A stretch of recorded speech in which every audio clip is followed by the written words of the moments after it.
Yuck, yuck, gosh. Goofy George McCaskey here. And behalf of my mama, the Crypt Keeper, and myself, Goofy George McCaskey, I hope everybody enjoyed Amazon Prime's rendition of Bears Football! Bears Football! One more time, in case you didn't hear it. Bears Football!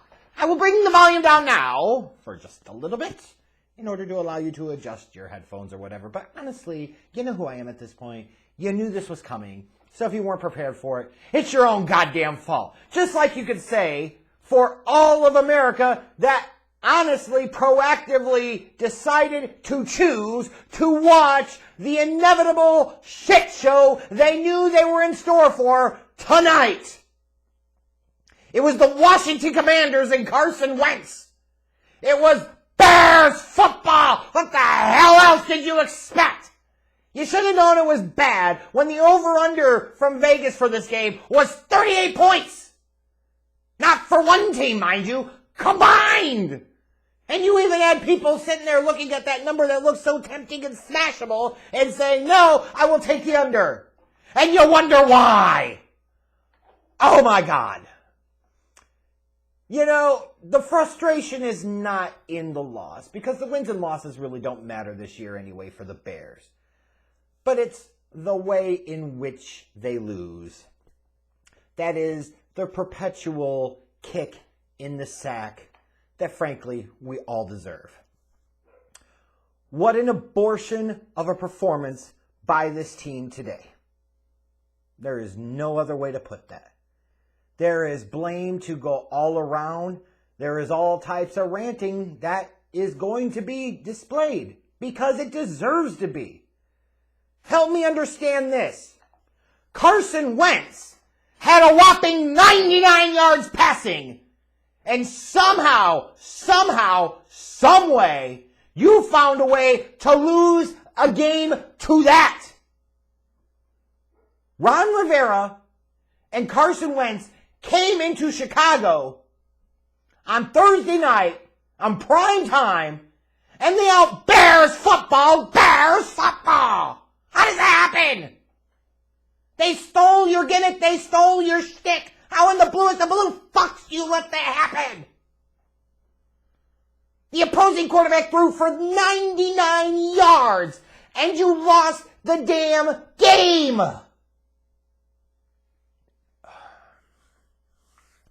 Where do you even begin? I suppose you go into the first half, where the Bears had the chance to make this one really interesting, something that was tolerable to watch. Had a chance to get a decent lead, maybe even go up 14-3. But 2 trips into the red zone, Justin Fields doink off of the defensive lineman's helmet, interception. That's nice. And then, of course, you can't go but a couple of quarters to see the courage that is Gutless Getsy. Put him up. I'm the offensive coordinator. It's 4th and goal on the half-inch line. Halfback dive into the heart of the defense. Put him up. I've got an athletic quarterback that can run. Let me force the offense onto him instead of maneuvering my offense around him. Put him up. I've got courage. I've got no courage at all. So 2 red zone trips in the first half produce bupkis. And at halftime, the score is 3-0. 3 goddamn points. I'm surprised Justin Fields even made it to halftime healthy. Because he was under siege with that frickin' sieve of an offensive line in front of him. That sucks. Way to go, Ryan Poles, dumb dick. And even if the offensive line could manage to block once in a while, Justin Fields was holding onto the ball forever and a day. You got Kirk Herbstreit, a former Ohio State quarterback himself. You would figure if anybody was going to be in the tank for you and trying to pump you up based off of the history of Ohio State quarterbacks in the NFL, it would be Kirk Herbstreit, and he even couldn't let his eyes lie to him. He was calling to Justin Fields out all night. He's missing this read. He's missing this throw. He's got to take this. And da-da-da-da-da. Same old typical shit. That's bad. Well, he's holding on to the ball so long because he's trying to make a play. No, he's holding on to the ball too long because he doesn't see the damn field well and he lacks good pocket presence. But even worse, it's gutless gutsy. Put him up. In the pocket, you gotta have courage. Stand up straight. Stand in there tall. Put him up. Let him know you're the boss.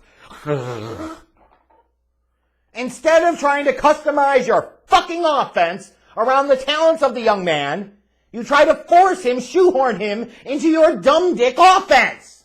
That shit doesn't work. Oh, but wait, there's more. Khalil Herbert early on in the game breaks off a 64-yard run. Gee, it's almost like this guy has a type of burst that David Montgomery doesn't have, so you might want to run Khalil Herbert a little bit more by comparison. Instead, Montgomery ends up with 15 yards a carry, or 15 carries, and Khalil Herbert has 7. Put him up. Put him up. I got courage. I'll take this guy who ran for 64 yards on one play and barely use him, because that's what I do. Because I'm gutless gutsy. I got courage.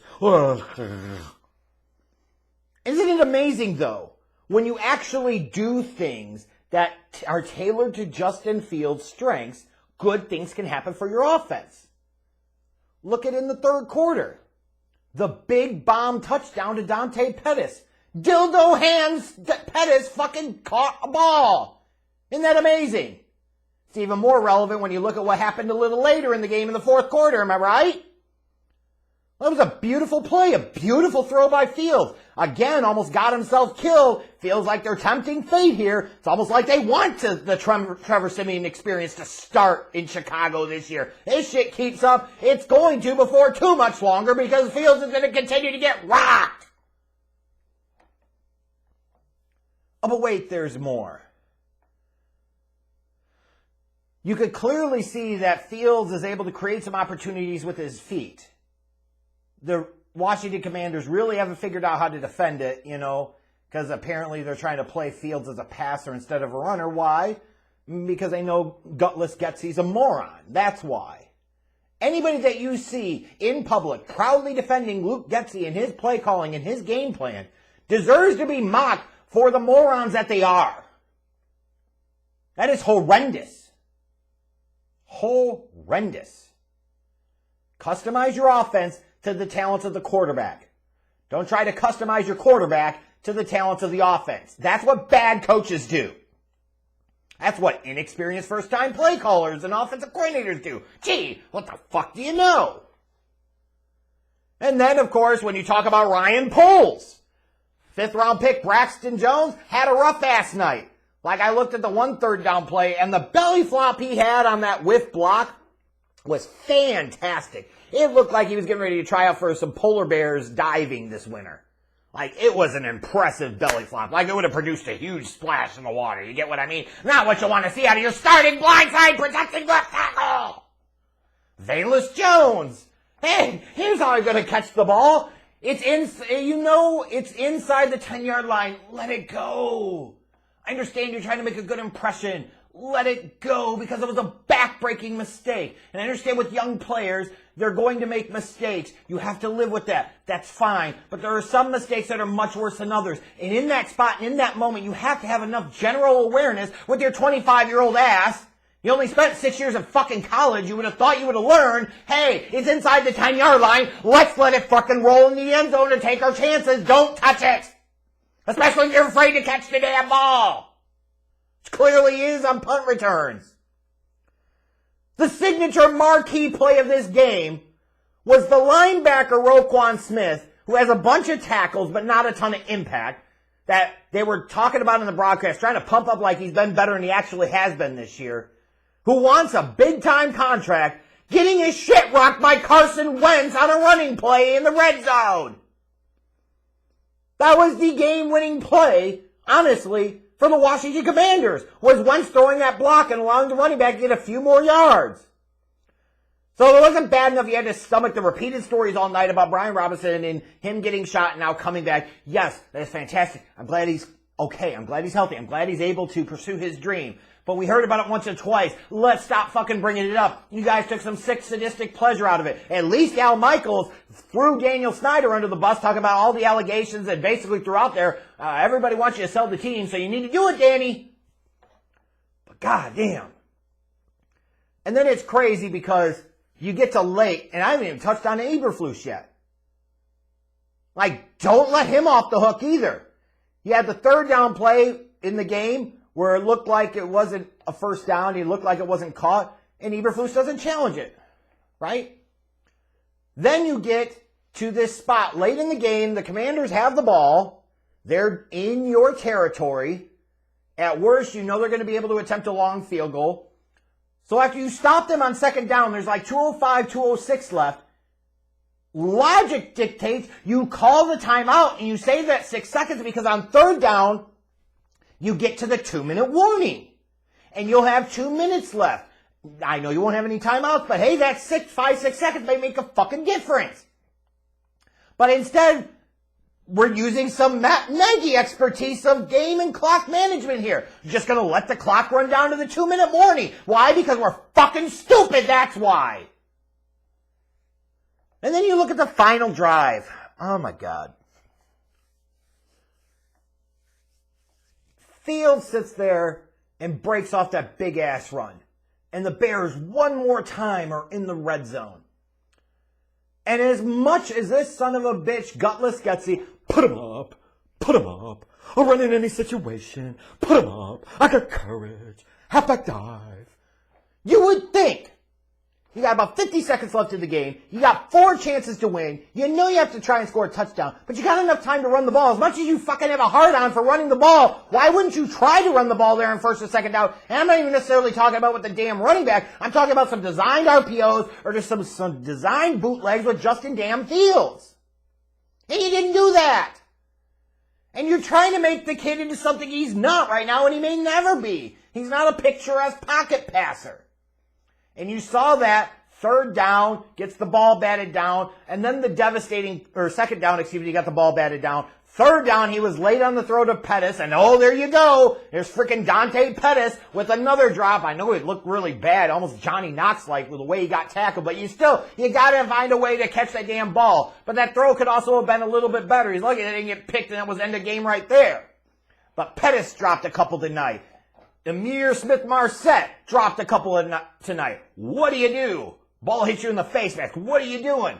And then on fourth down, of course, again, Justin Fields late to make the throw to Darnell Mooney. Darnell Mooney, who's supposed to be a wide receiver one, sure didn't act like it there. That's the type of play a wide receiver one makes to score the touchdown, to help your team win the game, and he failed to come through when it matters. So the Chicago Bears lost to the Washington Commanders. Justin Fields throws for a whopping 190 yards passing. And they scored 7 damn points. That's embarrassing. Bears football. Like now you got to get ready to face New England on the road, Dallas on the road, Miami at home. Good fucking luck with that one.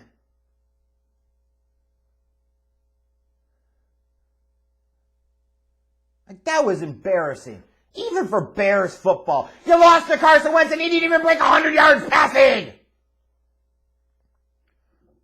Ron Rivera and the Commanders did Bears football better than the Bears did Bears football in the dump of a home of Bears football, Soldier Field.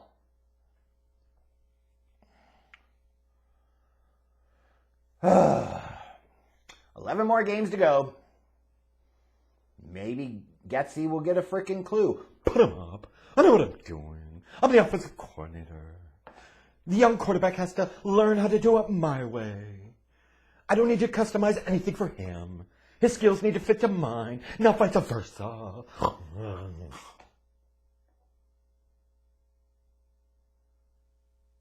Bears football.